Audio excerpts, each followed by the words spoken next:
Estenda uma de suas mãos para cá. Diga, pastor Donifan, Deus seja com o irmão, Deus seja conosco. Muito agradecido, pastor Marcos. A paz da sua igreja, a paz do Senhor a todos que vieram para honrar, para exaltar, para engrandecer, para buscar a presença de Deus, para sentir a presença de Deus, para desfrutar da presença de Deus. Você é um abençoado. Diga, eu sou um abençoado. Aleluia. Queridos, nós lemos hoje em Efésios capítulo 3.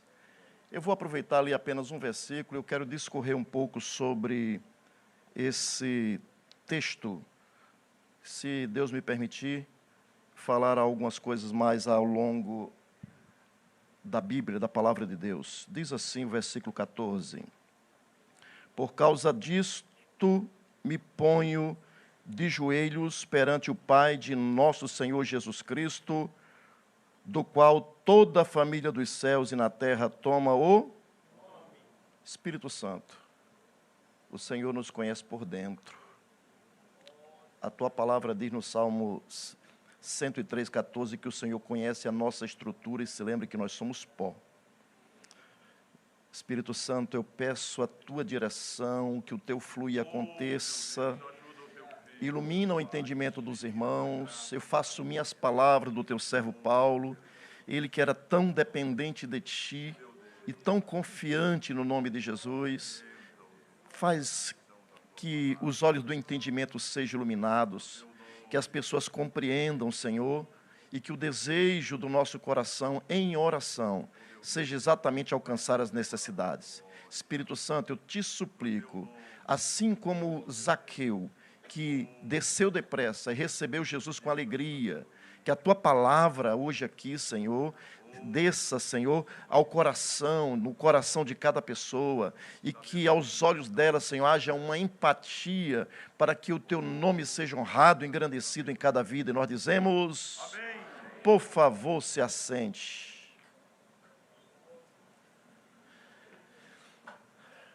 Nós vamos falar um pouco de oração, mas antes, porém, eu gostaria, já que estamos na carta aos Hebreus, vocês sabem que na carta aos Efésios, vocês sabem que a carta aos Efésios, ela foi escrita por Paulo. Eu não vou entrar em detalhes da carta, mas eu quero somente lembrar vocês de uma coisa. Eu sei que vocês sabem, aqui tem muita gente que estuda a Bíblia, povo abençoado, que ama a palavra. Aqui a maioria já fez CFTC, já fez IBADIG, uns têm ETAD, outros são graduados em algum seminário teológico, outros são pós-graduados, outros são mestres, outros são doutores. E eu vou falar como Paulo, eu sou o menor dos apóstolos. Então, gente, nessa irmandade, nessa comunhão, eu quero mostrar para vocês umas coisas que eu aprendi algum tempo atrás sobre a carta, e eu aproveito também, faço anotações para não me perder, então me ajuda bastante. Hoje é culto da palavra. Então a prioridade é o que? A palavra. Se é culto da palavra, eu não vim aqui para filosofar, eu não vim aqui para discursar, eu vim aqui para a palavra. E aqui nesse texto que nós lemos, Paulo ele está dizendo que por esta causa me ponho de joelhos perante o Pai de nosso Senhor Jesus Cristo. Quando ele escreveu essa carta, ele dividiu a carta em duas partes. Do capítulo 1 ao capítulo 3, ele dividiu a carta na parte teológica, na parte doutrinária, na parte de um conhecimento mais teológico, mais voltado para a doutrina. Do capítulo 4, versículo 1, até o último capítulo 6, até o último versículo, ele dividiu essa parte como sendo a parte prática da carta. E na parte prática, ele dividiu em duas porções. Então, nós temos na carta, do capítulo 1 ao capítulo 3, temos três expressões nessa carta que ela governa, ela rege a carta. Do capítulo 1 ao capítulo 3, a expressão é sentar. Nós estamos assentados. No capítulo 1, versículo 6 ao 9, diz que nós estamos assentados. No capítulo 2, versículo 7, diz que nós estamos assentados nas regiões celestiais com Cristo. Então, nós precisamos entender a carta para poder, depois, extrair algumas verdades da carta, desse escrito paulino, que é onde tem as gemas, as pepitas de ouros riquíssimas em coisas celestiais. E aqui Paulo, ele está dizendo, na primeira parte, que nós estamos assentados com Cristo nas regiões celestiais. E quando eu olho para esse ponto, pastores, me chama a atenção isso, porque é como uma criança. Uma criança, ela não começa, um pai, quando a criança nasce, bebezinho, não diz, ande, faça, não. Primeiro, ela está no colo do pai, no colo da mãe, ela vai beber colostro, ela vai beber o leite, ela vai se alimentar, e ela confia nos braços do pai, nos braços da mãe. Assim também Paulo, ele está usando praticamente esse entendimento, que nós que estamos em Cristo, nós não fizemos nada para estar em Cristo. Não é eu, Donifan, não tenho mérito nenhum por estar em Cristo. Paulo está dizendo que, porque pela graça sois salvos mediante a fé, isto não vem de vós, é dom de Deus. Então a salvação do começo ao fim é um ato da graça. Quando eu chego no capítulo 1, no versículo 3, você vai perceber o que eu estou falando aqui. Paulo está dizendo, bendito Deus e Pai de nosso Senhor e Salvador Jesus Cristo, que vai nos abençoar com toda sorte de bênçãos espirituais. Amém? Não. Perdoe pela pegadinha. Eu queria só saber se você estava alerta. Bendito Deus e Pai de nosso Senhor e Salvador Jesus Cristo, que nos abençoou. Isso aqui não está no futuro. Isso aqui não está no presente. Isto aqui está no passado. É o ato da graça de Deus, porque a graça de Deus foi derramada, trazendo salvação a todos os homens, porque esta é a vontade de Deus, nosso Pai, que Ele quer a salvação de todos os homens. Há um grupo aí que Deus diz que Deus só quer a salvação de um grupo seleto. Não, meu irmão, Deus quer a salvação da humanidade. Todos caíram em Adão, e Deus deseja que aqueles que ouvem a palavra, também ouçam a palavra, tenham os olhos do entendimento iluminado, e creia na palavra, que Jesus é a provisão de Deus para a salvação do homem. O segundo ponto da visão de Paulo, a palavra é andar. É igual a criança, como eu falei aqui, a criança, ela já não nasce correndo. Não é isso? Não nasce correndo.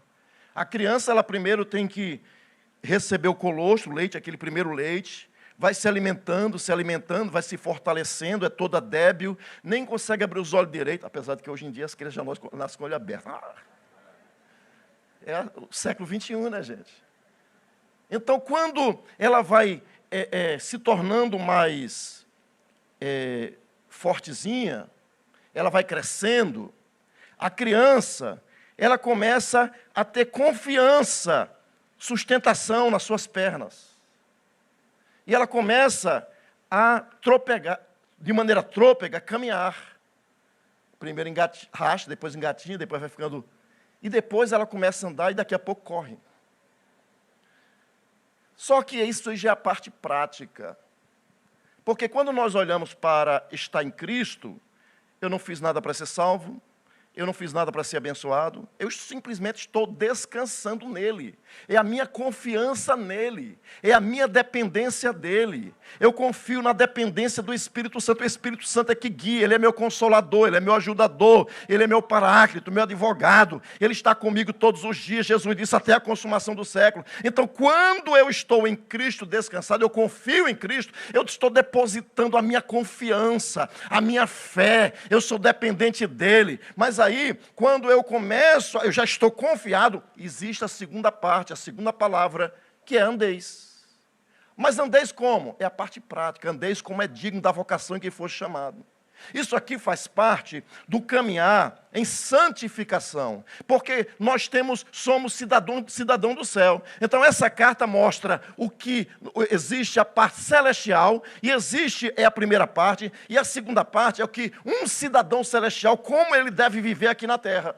Então como é que eu devo viver? Em santificação e honra, tendo o vosso vaso em santificação e honra. Andeis como é digno da vocação em que foi chamado. Eu fui chamado para estar em Cristo, descansando em Cristo, confiando em Cristo. Eu fui chamado para estar em Cristo, depositando toda a minha fé nele, não confiando no meu braço de carne, mas confiando na graça.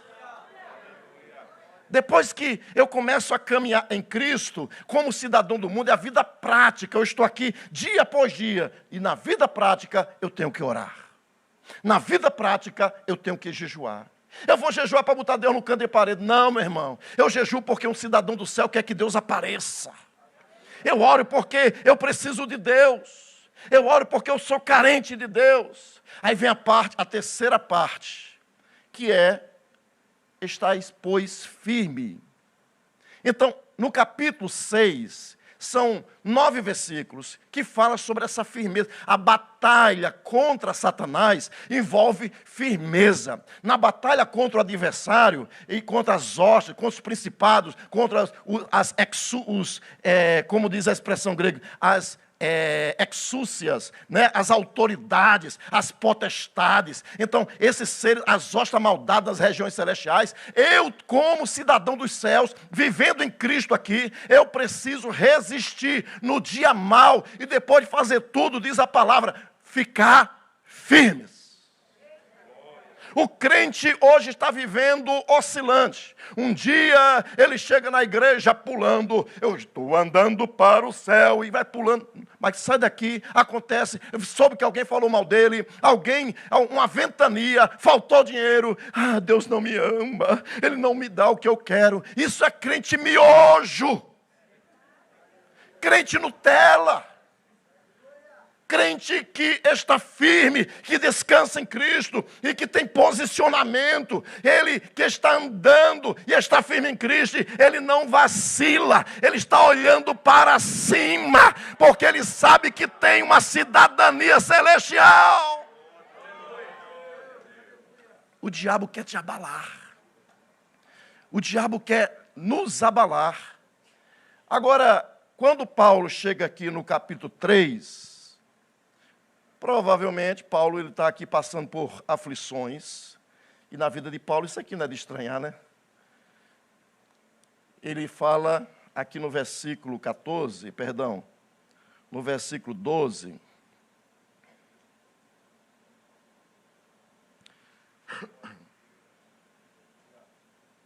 Vou ler o versículo 13. Portanto, vos peço que não desfaleçais nas minhas tribulações, por vós, que é a vossa glória.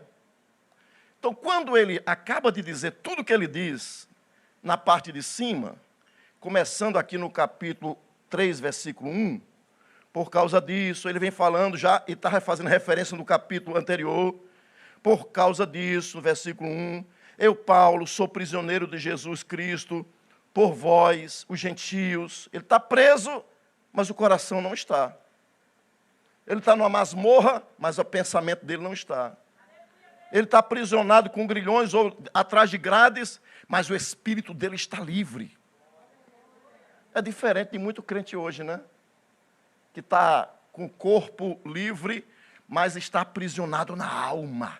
Tem tanto crente aprisionado de alma, tem tanto crente aprisionado em sentimentos nefastos, há tanto crente dentro da igreja que está aprisionado com sentimento de amargura, crentes que não perdoam, crentes que não liberam perdão, crentes que não conseguem se aproximar de Deus em oração, porque estão aprisionados em sentimentos, e o diabo está aproveitando-se disso para acusar, para dizer: você não tem moral para fazer isso na igreja, você não tem moral para dobrar o joelho. E aí o que é que nós fazemos? Nós dobramos o joelho de forma formalista, porque aqui ele diz: por causa disso me ponho de joelho.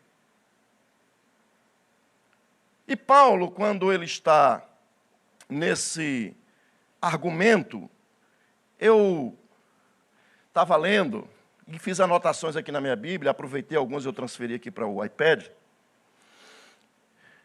Nós encontramos 3 mistérios aqui nesse capítulo. 3 mistérios que Paulo revela. Aqui no versículo 2 ele diz, eu vou fazer uma sequência de entendimento para você alcançar. Olha o versículo 9, vamos começar pelo versículo 9. E demonstrar a todos qual seja a comunhão do... Tem Bíblia aí, crente? Nós estamos no culto da... Então abra a palavra. Olha o versículo 9. E demonstrar a todos qual seja a comunhão do mistério, a dispensação do... Então aqui nós temos o primeiro mistério, é uma dispensação. Que dispensação é essa? Diz aqui que desde os séculos esteve oculto em Deus, que tudo criou por meio de Jesus Cristo. E aqui, irmãos, Paulo ele está se prostrando de joelhos. Uma das razões é porque esse mistério estava oculto e precisava ser revelado para os neófitos, para os novos crentes. Essa revelação que Paulo teve, precisava ser compartilhada. E veja que coisa interessante. Nós encontramos a primeira dispensação do mistério aqui no versículo 9. Quando ele diz aqui que desde os séculos esteve oculto em Deus, que tudo criou por meio de Jesus Cristo. Aqui você pode olhar para Gênesis capítulo 1 e João capítulo 1. No Bereshit, no princípio, Deus criou os céus e a terra. A terra estava ou ficou sem forma vazia. E havia trevas sobre a face do abismo, e disse Deus, haja luz, e houve luz. Aí quando você vai para João no capítulo 1, no princípio era a palavra, era o verbo, era o Logos. E o Logos, a palavra, estava com Deus, e a palavra era Deus. Quando você vai lendo, você vai descobrindo que a palavra é o próprio Cristo.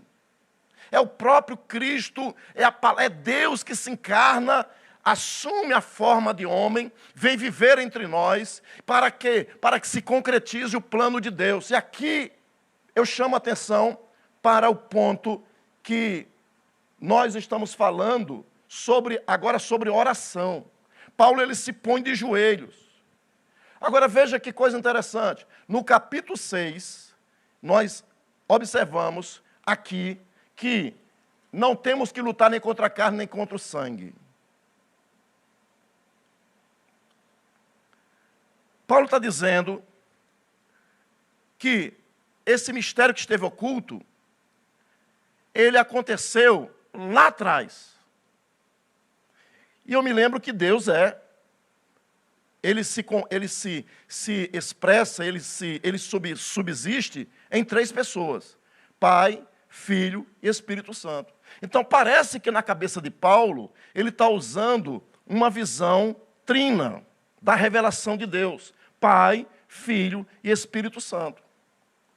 Parece que o entendimento de Paulo é que as coisas que estavam ocultas, agora foi revelado através de Jesus. Então veja, quando Deus criou os céus e a terra, Ele criou o homem fora do jardim, diz o texto. Ele planta um jardim e traz o homem para dentro do jardim e deixa a administração do jardim com o homem. Ele deixa para o homem cuidar e vigiar do jardim, regar o jardim. Mas aí, irmãos, a serpente vem e traz uma mensagem subliminar. Ele ouve a voz da serpente. No capítulo 2, e quando chega no capítulo 3, ele perdeu tudo. E ele é expulso do jardim. E quando ele é expulso do jardim, antes de ser expulso, Deus provê um cordeiro. Um cordeiro é sacrificado, tem um sangue derramado, e a pele do cordeiro agora é para cobrir Adão e Eva. Ele aceita a provisão de Deus. Agora, quando o homem perdeu para Satanás, toda a administração que estava a cargo do homem passou agora para Satanás. Satanás é o posseiro, Satanás é o usurpador. Quando nós olhamos para Mateus, no capítulo 4, Jesus ele está no monte, Satanás leva ele para um alto monte, mostra todos os reinos da terra, diz, tudo isto te darei, porque a mim me foi entregue. Eu te darei se você prostrado me adorar. Então, quando é que isso foi entregue? Foi entregue quando ele perdeu. E eu me lembro que Pedro disse, aquele de quem alguém é vencido, do tal faz-se escravo. O homem se tornou escravo do pecado. O homem se tornou escravo das investidas de Satanás. E agora Deus, ele não perde, meu irmão, aprenda isso. Deus não desiste nunca. Deus não desiste do projeto dele. Deus não desiste do que ele fez da primeira vez. Ele quer que o projeto dele, o plano dele, que ele colocou em ação em Adão, agora que Satanás achou que tinha ganhado, ele está redondamente enganado, porque Deus não desiste do homem. Deus não desiste de você quando você fracassa. Deus não desiste de você quando você peca. Deus não desiste de você quando você está desanimado. Deus não desiste de você quando você está se sentindo desesperançado. Deus não desiste de você quando por uma fraqueza você volta e aí faz uma coisa errada. Não, Deus não desiste de mim, Deus não desiste de você. Então, se você olhar no Salmo 115, no versículo 16, alguém gostaria de verificar comigo? Salmo 115, versículo 16. Olha que palavra interessante que eu encontrei lá.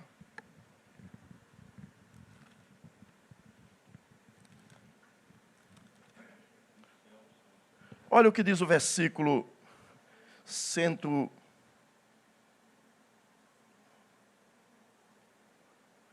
Acho é isso mesmo? 115, 16. Os céus são os céus do... E a terra? Os céus são os céus do... Ou seja, Deus escolheu o céu para a habitação dele. Os seres celestiais, que vivem para exaltá-lo, para engrandecê-lo. Agora, a terra ele deu a quem? Aos filhos dos homens. E aqui não se refere só a Israel. Aqui se refere a toda a humanidade. Porque ele deu a terra aos filhos dos homens. Quando é que ele deu? Quando ele criou Adão. Ele formou Adão do pó da terra. Então ele deu a terra e você dominai, possuir a terra, governai. Agora, o que é que acontece, irmãos? Nós precisamos entender, e hoje eu vi uma mensagem de um grande pregador, o Hernando Dias Lopes, foi enviado por um amigo. E veja o que aconteceu. Ele vai falando sobre oração. Ele começa falando sobre oração, Abraão. Ele vai falando sobre Ana. E aí Ana rogou por um filho, Deus deu um filho. Coisas que não tinha mais esperança. Mulher que estava com o ventre estéril. E de repente Deus, ela por causa de uma oração, mudou as circunstâncias. Nós encontramos, então, Samuel orando pela nação, por Israel. Deus me guarde que eu peque, deixe orar por vós. Nós encontramos, então, Davi orando. Davi está sofrendo perseguição, mas Davi está orando. Davi está na caverna, mas está orando. Davi está em batalha, mas está orando. Davi está em momentos de crise, mas está orando. Mas Davi, no começo da vida dele, está lá no campo, mas está orando, está salmodiando. E é quando nós oramos que entramos em peleja. Agora veja, queridos. E aí o Hernando Dias Lopes, ele cita Daniel. Daniel na cova. Daniel no capítulo 6, né? Depois ele cita mais duas vezes Daniel. E ele cita Daniel no capítulo 10. No capítulo 10 está tendo uma peleja no céu. Está tendo uma peleja. Onde é que estava Daniel, irmão? Em Jerusalém? Não. No capítulo 10, Daniel está onde? No palácio de Nabucodonosor. Mas aí, naquele palácio, no palácio ele tem a oportunidade de ir para a cova, porque não cumpriu o edito do rei. Depois Deus o tira de lá. No capítulo 10, ele está orando baseado nas profecias.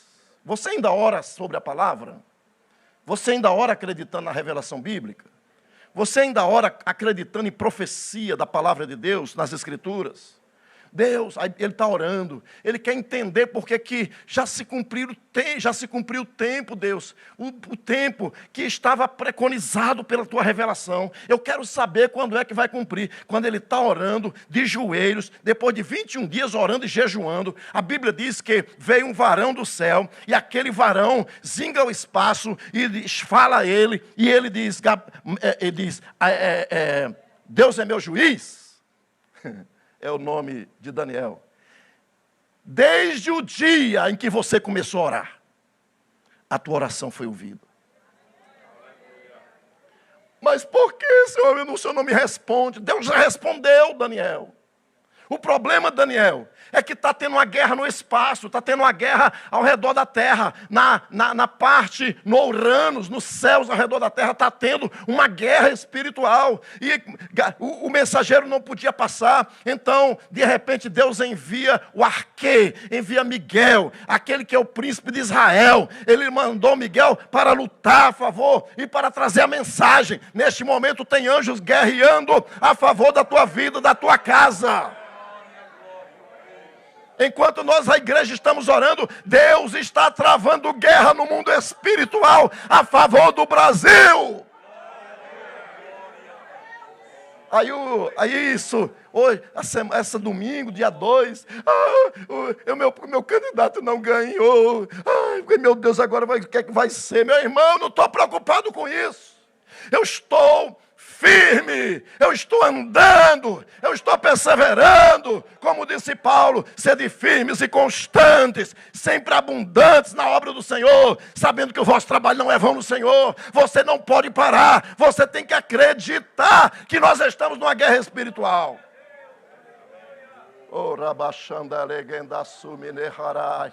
A presença do Senhor está aqui, meu irmão.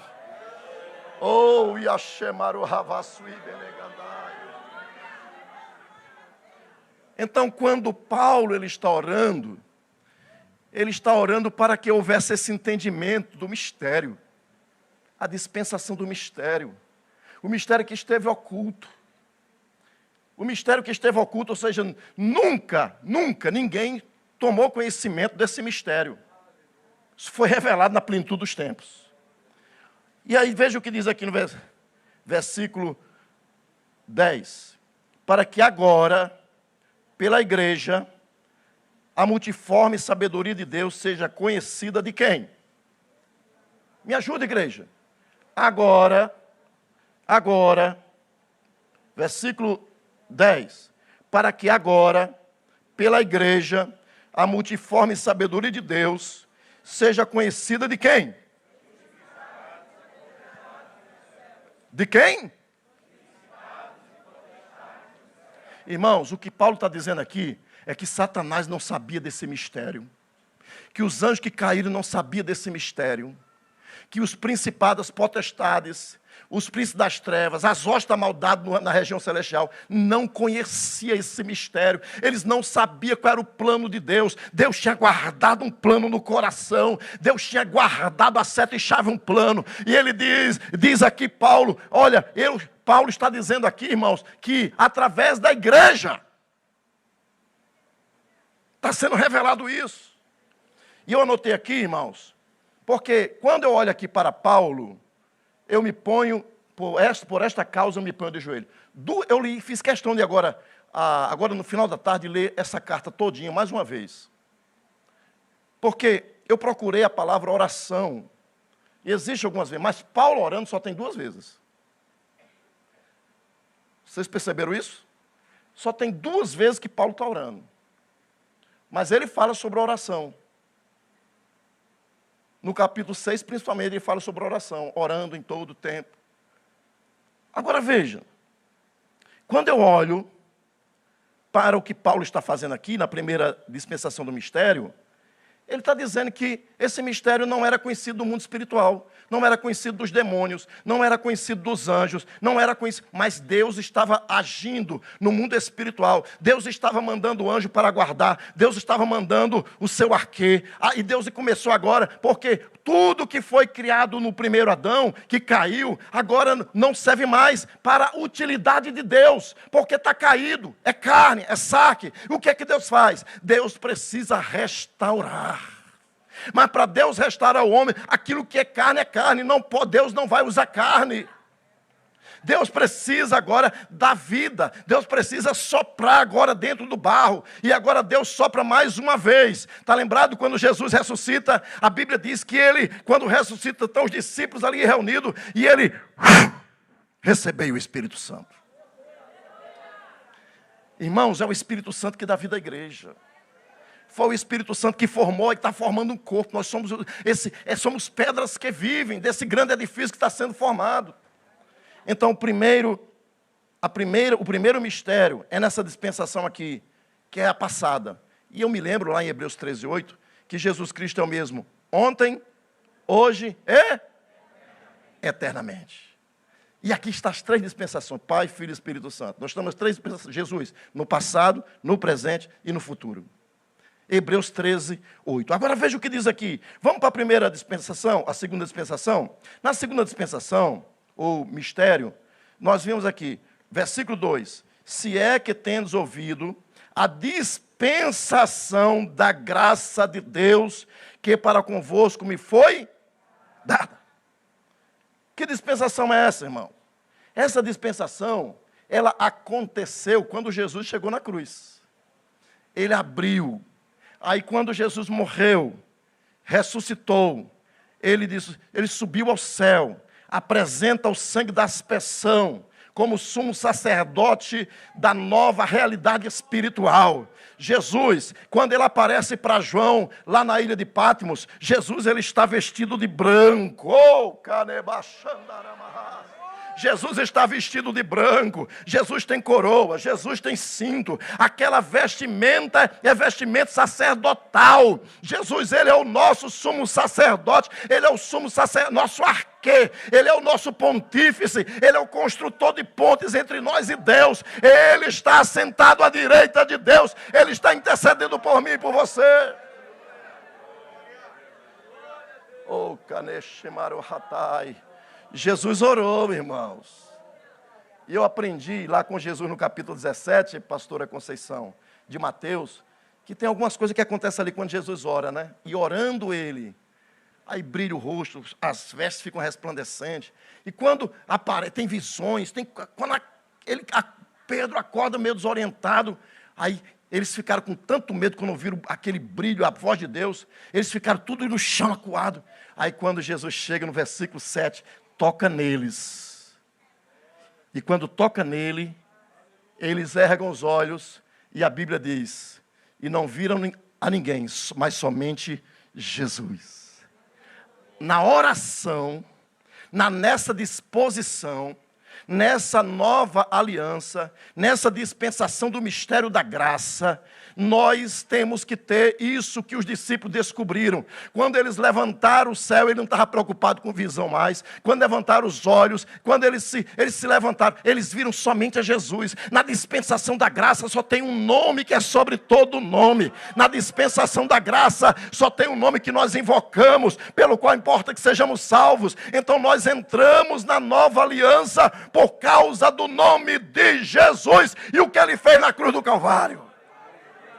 Na nova aliança, dispensação da graça, o Espírito Santo está conduzindo, está dando identidade, o Espírito Santo está falando, está testificando, o Espírito Santo está iluminando o entendimento. É o que Paulo está fazendo aqui, é a iluminação do entendimento. Agora, veja o versículo 11. Aqui é o terceiro mistério, a terceira dispensação. Segundo o eterno propósito que Deus fez em Cristo Jesus, nosso Senhor. O que é que ele fez? Vamos para o capítulo 1, versículo 10. Olha o que diz aqui no versículo 10. O que é que ele fez? Olha o versículo 10. Anote isso na sua Bíblia. de tornar, versículo 9, descobrindo-nos o mistério da sua, é a mesma coisa do capítulo 3, descobrindo-nos o mistério da sua, segundo o seu, que propuseram em si mesmo, não foi na religião, não foi na vontade do homem, não foi na força do homem, foi em si mesmo, de tornar a congregar em Cristo todas as coisas. Aonde? De tornar a congregar em Cristo. Aonde? Na dispensação da plenitude dos tempos. Tanto as que estão nos céus, como as que estão na terra. O que é que eu aprendo aqui sobre essa dispensação? Essa dispensação é futura. Essa dispensação do mistério aqui é futura. Quando Cristo vier arrebatar a igreja. A Paulo, ele escreve lá em Tessalonicenses que ele não quer que os Tessalonicenses sejam ignorantes acerca dos que já dormem em Cristo Jesus. E ele começa a dizer, porque o mesmo Senhor descerá do céu com alarido e com voz de arcanjo e com a trombeta de Deus. Os que morreram em Cristo ressuscitarão primeiro. Depois nós, os que estivermos vivos, seremos arrebatados juntamente com Ele nas nuvens, a encontrar o Senhor nos ares, e aí estaremos para sempre com o Senhor. É nessa dispensação futura, e aqui, irmãos, meu tempo já falta, vou aproveitar isso um minuto para mostrar uma coisa sobre oração. Oração é uma porta, é um canal. Pastor Rodrigo, quando o senhor era da ativa, o senhor se lembra qual era a arma do comando? Os militares aqui sabem, qual é a arma do comando? As comunicações. Oração é um canal de comunicação. Sem comunicação, meu irmão, não se faz a guerra.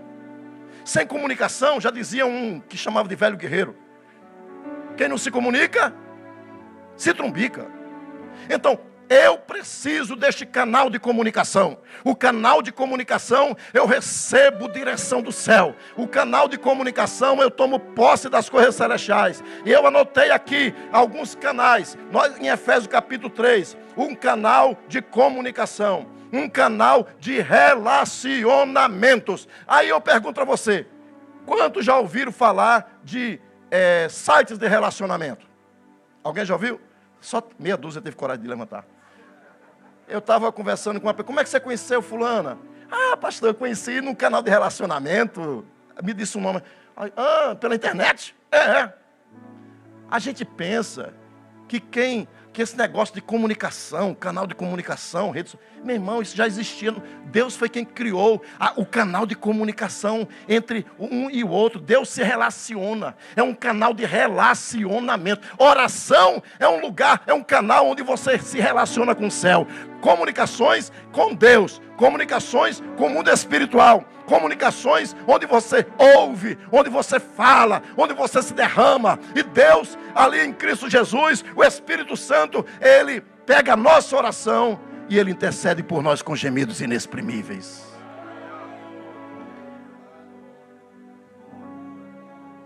Mas também é um canal de revelação, porque Ele fala de revelação aqui. Oração, meu irmão, é um canal de revelação. Quando você ora, Deus começa a revelar coisas. Às vezes o pastor Marco me liga, aí o pastor Marco, não tem nada aqui no coração ardendo não, pastor. Mas eu vou dobrar o joelho, se o senhor confiar, eu vou dobrar o joelho e o supridor vai falar comigo. E eu começo a orar, Senhor, não tenho nada. Senhor, não sei o que dizer. Senhor, teu povo precisa de conteúdo, precisa de palavra. Senhor, fala com teu povo. Eu estou aqui à disposição do Senhor. Daqui a pouco eu começo a falar em línguas e o Espírito Santo, como rio de água viva, começa a brotar. E ele começa a transmitir verdades que eu não sei. Tem coisas que eu falo aqui, irmão, que enquanto eu estou lendo o texto, vai aparecendo. O que é isso? É o Espírito Santo que nos faz lembrar, que nos ensina, que nos capacita, que nos orienta. Mas também, nós observamos no versículo 8, que é um canal de descobrimento. Olha o versículo 8. 3:8. 3:8. A mim, o mínimo de todos os santos, me foi dada esta graça de anunciar entre os gentios por meio do Evangelho, as riquezas incompreensíveis de Cristo. Somente na oração, meu irmão, é que você começa a saber, o Espírito Santo te conduz para a palavra, e começa a mostrar os mistérios, e começa a revelar os segredos, e começa a revelar os tesouros, e você começa a ficar fascinado. Por quê? Porque Deus, em Cristo Jesus, tem tesouros para a igreja. Deus não dá tesouros para o mundo, Deus dá tesouro para você, que é a igreja. Mas também temos um canal de comunhão, versículo 9. Olha o que diz aí o versículo 9. E a demonstrar a todos qual seja a... Eu vou usar aqui, em vez de dispensação, a comunhão. A comunhão do mistério, que desde os séculos esteve oculto em Deus, que tudo criou por meio de Jesus Cristo. Ou seja, a oração é um momento que você entra no Tameion, o lugar dos segredos, onde Deus está. E aí você fala com Deus, e você sente a presença, você sente a alegria, você sente o renovo. Você está fraco, começa a se fortalecer, se firmar. Você está desanimado, começa a se animar. Você está desesperançado, o Espírito Santo diz: eu estou com você, não desista. E essa crise vai passar, esse momento da nação brasileira vai passar. Você é mais do que vencedor em Cristo Jesus. Oh, aleluia, fique de pé em nome de Jesus. No versículo 10, é um canal de ensino dos seres espirituais. No versículo 11, é um canal de acesso com ousadia pela fé em Cristo. Porque quando eu entro na oração, o Espírito Santo me faz entender que o véu já foi rasgado. Quando eu entro pelo canal da oração, eu sei que Deus é fiel, eu tenho ousadia pelo sangue do Cordeiro, eu coloco a minha fé em Jesus, e Deus sim, Ele vai responder, porque a certeza é certeza de que Ele está com a igreja, em nome de Jesus.